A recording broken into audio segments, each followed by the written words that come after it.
Hello guys, welcome back to my YouTube channel. Guys, पिछली video में हमने SRTF का एग्जांपल देखा था और ये भी देखा था कि एसआरटीएफ क्या होता है, सीपीयू शेड्यूलिंग में वो कैसे काम करता है और काफी सारी चीजें हमने एसआरटीएफ के बारे में देखी थी। तो गाइस, इस वीडियो में हम एसआरटीएफ का एक और एग्जांपल देखने वाले हैं और ये वाला एग्जांपल देखने के बाद आपको जो बचे कुछ डाउट्स थे एसआरटीएफ को लेके वो भी क्लियर हो जाएंगे। तो मैं आशा करता हूँ कि अगर आप मेरे चैनल पे नए हैं तो प्लीज मेरे चैनल को सब्सक्राइब करें, साथ ही साथ बेल नोटिफिकेशन आइकन दबाना ना भूलें for latest video update. So guys, बिना किसी देरी के चलिए स्टार्ट करते हैं।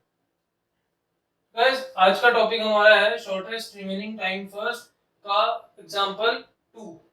तो पहले वाले एग्जांपल में हमने क्या किया था, हमने जो हमारा अराइवल टाइम था वो 1 से स्टार्ट हो रहा था, लेकिन ये वाले क्वेश्चन में हमने क्या किया है, हमारा जो अराइवल टाइम है वो 0 से स्टार्ट हो रहा है। ठीक है, बाकी पूरा प्रोसेस सेम है जैसे हमने पहले किया था।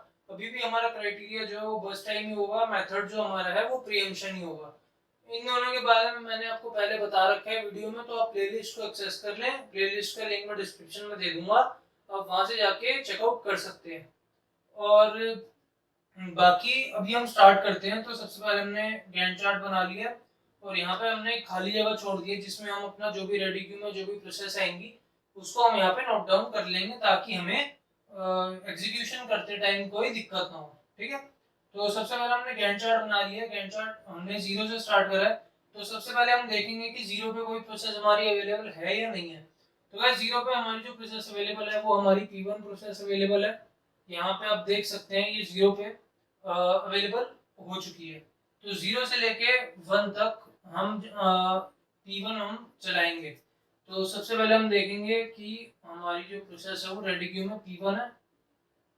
1 तक मैं इसलिए चला रहा हूँ क्योंकि लास्ट वीडियो में मैंने आपको बताया था कि हम 1 यूनिट का टाइम स्टैम्प लेके चलेंगे कि 1 यूनिट के अंदर अगर कोई नई वैल्यू आती है या नई प्रोसेस आती है तो वो हमें पता चल जाएगा कि वो कौन सी यूनिट पे आई है और हम उसको उसी वक्त रेडी क्यू में डाल देंगे। अगर हम ऐसा नहीं करेंगे, मान लो अगर हम 2 यूनिट या 3 यूनिट का गैप लेके चलेंगे तो हम थोड़े कंफ्यूज हो सकते हैं, क्योंकि अभी मैं आपको समझाने की कोशिश कर रहा हूँ, तो जितना सिंपल रख सकता हूँ मैं उतना रखने की कोशिश कर रहा हूँ। ठीक है, तो हमने जो P1 एग्जीक्यूट करनी थी वो रेडी क्यू में डाल दिया और अभी हमने एग्जीक्यूट भी कर दिया 0 से लेके 1 तक।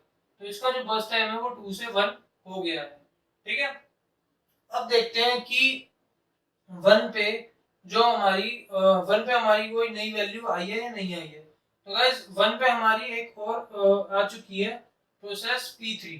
ठीक है, तो अभी हम दोबारा से अपनी रेडी क्यू को अपडेट करेंगे। P1 और P3 हमारे पास अब प्रोसेस में आ चुके हैं, रेडी क्यू में आ चुके हैं। ठीक है, तो इसका जो अराइवल टाइम है वो 1 था, 1 पे हमें मिल गया है और इसका बर्स्ट टाइम क्या है, बर्स्ट टाइम इसका 6 है। तो 6 और 1 में से जिसका बर्स्ट टाइम कम होगा हम उसको एग्जीक्यूट करेंगे। तो यहाँ पे क्या होगा, यहाँ पे हमारा P1 आ जाएगा दोबारा से। ठीक है, तो P1 हमारे यहाँ से दोबारा से आ गया और ये 2 तक हमने कर दिया और ये 0 हो गया। तो P1 हमारा कैंसिल हो गया, यानी P1 जो प्रोसेस थी हमारी टर्मिनेट हो चुकी है। उसके बाद अब हम देखेंगे कि 2 पे हमारा कोई नया प्रोसेस आया है। तो हाँ गाइस, 2 पे भी हमारा नया प्रोसेस आ गया है P2। तो अगर हम इसको अपडेट करेंगे तो क्या होगा, देखो P2 और P3 हमारे पास रेडी क्यू में 2 प्रोसेसेस अवेलेबल है, P2 और P3। P1 तो हमारा पूरा एग्जीक्यूट हो गया। तो अब इन दोनों में से देखना है कि बर्स्ट टाइम किसका कम है। तो गाइस, बर्स्ट टाइम इसका 4 है, इसका P2 का। तो P2 हम सबसे पहले एग्जीक्यूट करेंगे। यहाँ पे हम लिख देंगे P2 और 1 यूनिट चलाएंगे 3 और ये हो जाएगा यहाँ पे 3। ठीक है, अब 3 पे हम देखेंगे 3 पे कोई नई प्रोसेस अवेलेबल है या नहीं है। तो गाइस, 3 पे हमारी एक और प्रोसेस आ गई है P4। तो P4 हम यहाँ पे लिख देंगे P2, P3 और P4। ठीक है, अब P2, P3 और P4 में से हम देखेंगे बर्स्ट टाइम सबसे ज्यादा किसका कम है। तो P2 का बर्स्ट टाइम सबसे कम है, तो ये दोबारा से हम एग्जीक्यूट कर देंगे। तो यहाँ पे हम P2 लिखेंगे और ये 4 हो जाएगा। ठीक है, तो यहाँ पे 2 हो गया।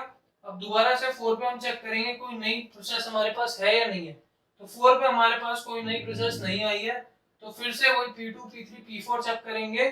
P2, P3, P4 में से दोबारा से P2 का बर्स्ट टाइम जो है वो सबसे कम है, तो P2 हम डाल देंगे। अब ये यहाँ पे 1 हो गया। दोबारा से चेक करेंगे 5 पे कोई है, तो 5 पे एक नई वैल्यू आ चुकी है हमारे पास P5।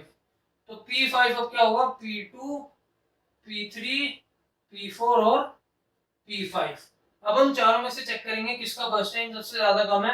तो फिर से P2 का बर्स्ट टाइम सबसे ज्यादा कम है और P2 एग्जीक्यूट हो गई। ठीक है, P2 को हम दोबारा डालेंगे यहाँ पे 1 यूनिट तक और ये एग्जीक्यूट हो चुकी है, तो P2 भी यहाँ से एग्जीक्यूट हो गई। अब ये 3 प्रोसेस बचे हैं। अब इसमें से सबसे ज्यादा बर्स्ट टाइम कौन किसका है, P5 का है। ठीक है, तो अब P5 का हम एग्जीक्यूट करवाएंगे, तो P5 हमने यहाँ पे लिख दिया। 6 पे हमने देखा कोई प्रोसेस अवेलेबल नहीं है, तो इसीलिए हमने ये 3 ही चूज करे। अब इन तीनों में से यहाँ पे मैं P5 ढंग से लिख देता हूँ, P5। अब P5 को हम एग्जीक्यूट करेंगे, यहाँ पे आ जाएगा 2 और ये 1 यूनिट तक चल जाएगा। तो वैसे ही दोबारा से P3, P4, P5 पे हम चेक करेंगे। उसके बाद क्या होगा, उसके बाद हम कर देंगे इसको एक और बार एग्जीक्यूट P5 को।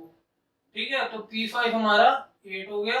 अब दोबारा से चेक करेंगे, तो फिर इसका बर्स्ट टाइम सबसे ज्यादा कम है, तो दोबारा से इसको एग्जीक्यूट करेंगे, तो P5 यहाँ पे पूरा एग्जीक्यूट हो गया। ठीक है, तो P5 भी कैंसिल हो गया। उसके बाद यहाँ पे मैं इसको ऐसे कर देता हूँ, तो यहाँ पे P5 हमारा एग्जीक्यूट हो चुका है। हमारे पास 2 प्रोसेस बचे हैं, P4 और P3। तो अब P4 को हम यहाँ से स्टार्ट करेंगे एग्जीक्यूट करवाना। ठीक है, तो 10 हो गया। अब मान लो यहाँ पे 4 हो गया। ठीक है, मैं यहाँ पे नीचे लिख देता हूँ,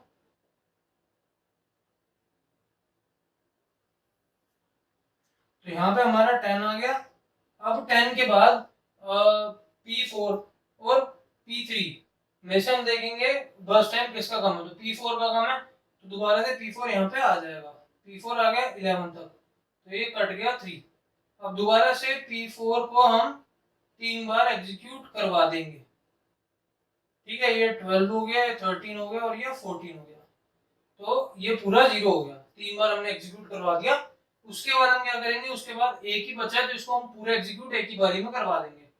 ठीक है, क्योंकि अगर इसके साथ का कोई कंपटीशन होता तो हम एक एक यूनिट करके एग्जीक्यूट करवाते, लेकिन ये अकेली प्रोसेस है, तो इसको एक एक करके कराने से बढ़िया है कि हम एक ही साथ इसको करवा दें। तो 14 और 6 20, तो 6 भी हमारा चला गया। तो P3 P4 दोनों हमारे जा चुके हैं।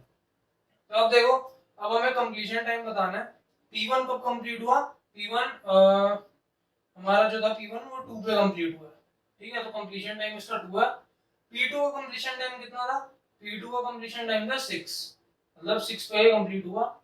उसके बाद P3 हमारा कंप्लीट हुआ है, P3 किधर गया, P3 हमारा एग्जीक्यूट हुआ है, एंड में हुआ ना P3 का हमारा, तो ये P3 है, यहाँ पे P6 तो है नहीं कुछ, तो P3 था, तो P3 हमारा एंड में एग्जीक्यूट हुआ, तो P3 यहाँ पे आ गया 20। ठीक है, उसके बाद P4 हमारा एग्जीक्यूट हुआ 14 पे। ठीक है, उसके बाद हमारा P5 एग्जीक्यूट हुआ है, P5 एग्जीक्यूट हुआ हमारा आखिरी 9 पे। ठीक है, तो कंप्लीशन टाइम हमने निकाल दिया। उसके बाद हम टर्न अराउंड टाइम निकालेंगे। फॉर्मूला आप सबको पता ही है, टर्न अराउंड टाइम का क्या होता है, completion time minus arrival time. तो completion time minus arrival time, 2 - 0 2, 6 - 2 4, 20 - 1 19, 14 - 3 11, 9 - 5 4। ठीक है, वैसे ही WT निकालेंगे, वेटिंग टाइम, जो कि होता है turn around time minus burst time. ठीक है, तो turn around time minus burst time हम करेंगे। 2 - 2 कितना हुआ 0, 4 - 4 कितना हुआ 0, 19 - 6 कितना हुआ 13, 11 - 5 कितना हुआ 6, 4 - 3 कितना हुआ 1। ठीक है, अब इसका रिस्पॉन्स टाइम हम निकालेंगे। तो रिस्पॉन्स टाइम निकालने के लिए मैंने आपको बताया कि जो कोई भी प्रोसेस पहली बार एक CPU से मिलती है माइनस अराइवल टाइम। तो अब मान लो P1 0 पे आया, 0 पे उसको CPU मिला, तो 0 - 0 0, P1 हो गया। P2 2 आया, P2 को 2 पे मिला, तो 2 - 2 0। अब P3 आया, P3 कहाँ गया, P3 आया ये 14 - 1 13, उसके बाद 13, सॉरी उसके बाद P4 कब आया हमारे पास, P4 आया 9 पे, तो 9 - 3 6। उसके बाद P5 आया, P5 कितने पे आया हमारे पास, P5 आया 6 पे, तो 6 - 5 1। तो इसका रिस्पॉन्स टाइम और वेटिंग टाइम सेम आ रहा है, बट ऐसा जरूरी नहीं है कि रिस्पॉन्स टाइम और वेटिंग टाइम सेम आए, अलग अलग भी आ सकता है।